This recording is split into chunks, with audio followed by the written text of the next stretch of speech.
오늘 함께 묵상할 말씀은 누가복음 24장 13절에서 35절 말씀입니다. 먼저 오늘의 주제를 살펴보겠습니다. 첫 번째, 예수님께서 먼저 찾아오십니다. 두 번째, 말씀을 들을 때 영적 무기력증이 회복됩니다. 먼저 24장 13절에서 16절 말씀을 통해 예수님께서 먼저 찾아오신다라는 것을 살펴보겠습니다. 예수님의 무덤을 찾았던 여인들이 제자들에게 갔습니다.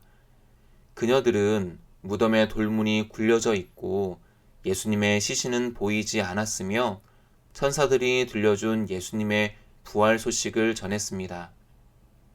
제자들 중 몇 사람은 그것이 사실인지 알아보기 위해 무덤을 찾았고 돌아와서는 여인들의 말이 사실이었다라고 전했습니다. 하지만 그들 중 두 사람은 제자들의 증언에도 불구하고 예루살렘에서 11km 떨어진 엠마오라는 마을로 가고 있었습니다. 이들은 예루살렘에서 일어난 모든 일에 대해 서로 이야기하며 토론하고 있었는데 그때 예수님께서 그들 가까이에 가서 함께 걸으셨습니다. 하지만 그들은 눈이 가려져서 부활하신 예수님을 알아보지 못했습니다. 이들은 예수님을 알아보지 못할 만큼 영적으로 어두웠는데 이들이 그렇게 된 이유는 불신앙 때문입니다. 예수님께서는 십자가에 달리시기 이전부터 죽임당하신 후에 부활하실 것이라고 말씀하셨고 또한 부활하신 이후에는 여인들을 통해 예수님의 부활 소식을 증언하게 하셨습니다. 하지만 이들은 말씀을 믿지 않았고 또 증인들의 증언도 의심했습니다. 예수님의 부활을 믿지 않다 보니 자기들 곁에 다가온 분이 예수님이시라는 것을 꿈에도 상상하지 못했습니다. 하지만 이렇게 말씀과 증언을 믿지 못하는 제자들을 예수님은 포기하지 않으셨습니다. 아담이 하나님의 얼굴을 피해 나무 뒤로 숨었을 때 하나님께서 먼저 그에게 찾아가셨던 것처럼 예수님은 믿음의 자리에서 멀어지고 있던 두 제자에게 먼저 다가가셨습니다. 예수님께서 그렇게 하신 이유는 그들이 예수님의 부활을 믿었기 때문도 아니고 부활하신 예수님을 기다렸기 때문도 아닙니다. 오히려 그들은 십자가에서 죽으신 예수님께 실망하고 믿음의 자리에서 멀어지고 있었습니다.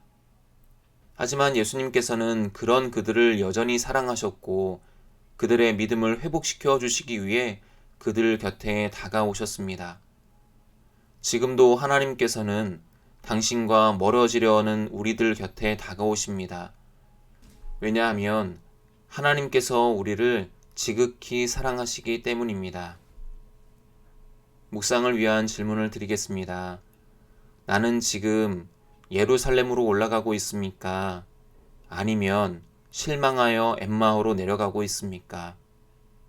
지금도 하나님께서는 기록된 말씀과 증인들의 증언을 통해 우리에게 부활의 확실성을 증명하시는데 엠마오로 내려가던 제자들처럼 하나님의 살아계심을 의심하고 있지는 않습니까? 이제 두 번째 24장 17절에서 35절 말씀을 통해 말씀을 들을 때 영적 무기력증에서 회복된다라는 것을 살펴보겠습니다. 예수님께서 그들에게 당신들이 지금 주고받으며 하는 말이 무슨 이야기입니까? 라고 물으시자 그들이 슬픈 얼굴을 하고 걸음을 멈췄습니다. 그리고 그들 중 한 사람인 글로바가 예수님께 이렇게 물었습니다. 당신은 예루살렘에 머물러 있었으면서 어떻게 최근 며칠 동안 거기에서 일어난 일을 혼자만 모를 수 있습니까? 이렇게 말했습니다. 이에 예수님께서 그게 무슨 일입니까? 라고 되물으시자 그들이 이와 같이 대답했습니다. 우리가 지금 주고받던 이야기는 나사렛 예수에 관한 일입니다. 그는 하나님과 모든 백성 앞에서 행동과 말씀에 능력이 있는 예언자셨습니다. 우리는 그분이야말로 이스라엘을 구원해 주실 분으로 알고 그분께 소망을 걸고 있었습니다. 그런데 대제사장들과 지도자들이 그분을 법정에 넘겨주어 사형 선고를 받게 되었고 십자가에 못 박아 죽였습니다. 그 일이 있은 지 3일이 되었는데 우리 가운데 몇몇 여인들이 우리를 놀라게 했습니다. 그녀들은 새벽에 무덤에 갔다가 그분의 시신을 찾지 못하고 돌아와 이르기를 우리가 천사들의 환상을 보았고 천사들이 예수님께서 살아계신다라고 말하는 것을 들었습니다. 라고 전했습니다. 그래서 우리와 함께 있던 베드로와 몇 사람이 무덤에 가서 보니 그 여자들이 말한 대로였고 또한 그분을 볼 수 없었습니다. 이들이 이렇게 말했던 것처럼 이들에게는 예수님에 대한 지식도 있고 또 예수님에 대한 기대감도 있었습니다.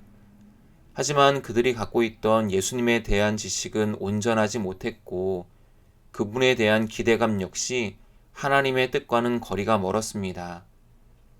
왜냐하면 이들은 예수님을 예언자들 중에 큰 능력을 가진 한 사람으로 알았고 그들이 기대했던 구원은 이스라엘의 정치적 독립이었기 때문입니다. 예수님께서는 그들의 부족한 이해를 책망하시며 이렇게 말씀하셨습니다. 그대들은 참 어리석고 예언자들이 말한 모든 것을 믿는 마음이 참 무딘 사람들이군요. 여러분은 그리스도께서 죽으신 것을 이상하게 생각하는데 반대로 그리스도께서 마땅히 이런 고난을 겪고서 자기 영광에 들어가야 하지 않겠습니까?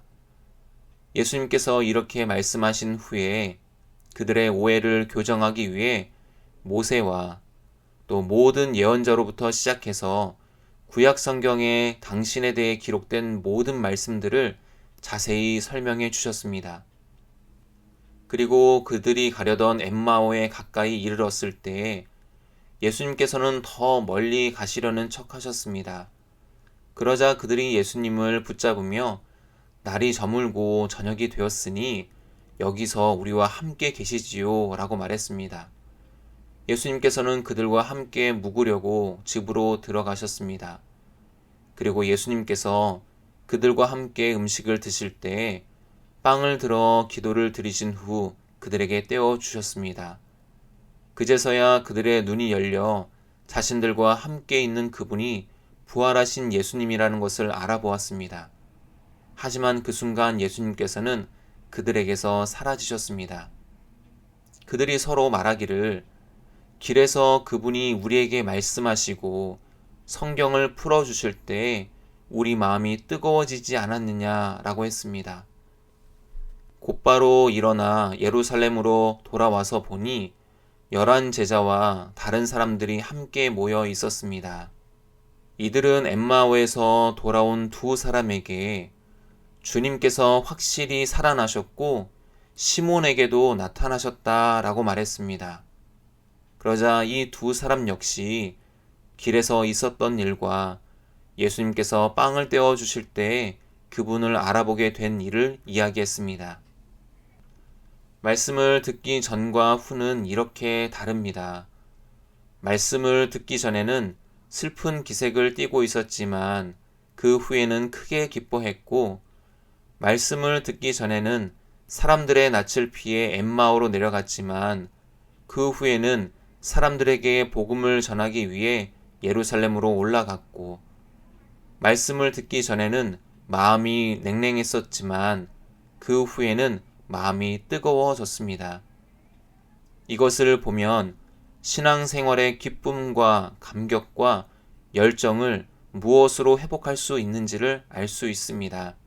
만약 신앙생활 하는 게 기쁘지 않고 구원에 감격이 없으며 복음에 대한 열정이 사라졌다면 다시 말씀의 자리로 돌아가 말씀에 귀 기울여야 합니다.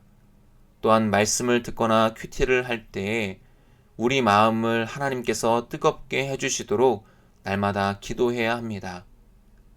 묵상을 위한 질문을 드리겠습니다. 신앙의 연수가 깊어지는 만큼 하나님을 아는 지식도 자라나고 있습니까? 설교를 듣거나 큐티를 할 때 그 말씀이 그 말씀처럼 식상하게 느껴집니까? 아니면 마음이 뜨거워지고 있습니까? 이제 오늘의 주제를 다시 살펴보고 말씀을 마무리하려고 합니다. 오늘 우리는 예수님께서 먼저 찾아오신다라는 것과 말씀을 들을 때 영적 무기력증이 회복된다라는 것을 살펴봤습니다. 오늘도 주님께서 말씀을 통해 우리 곁에 다가오셨고 또 말씀을 들려주심으로 말미암아 우리 마음 가운데 기쁨과 감격과 열정을 회복시켜 주기 원하고 계십니다. 그 주님께 우리의 모든 것을 맡기고 다시금 우리의 마음이 주님의 말씀으로 말미암아 뜨거워지는 하루가 되어지기를 주님의 이름으로 축원드리겠습니다. 감사합니다.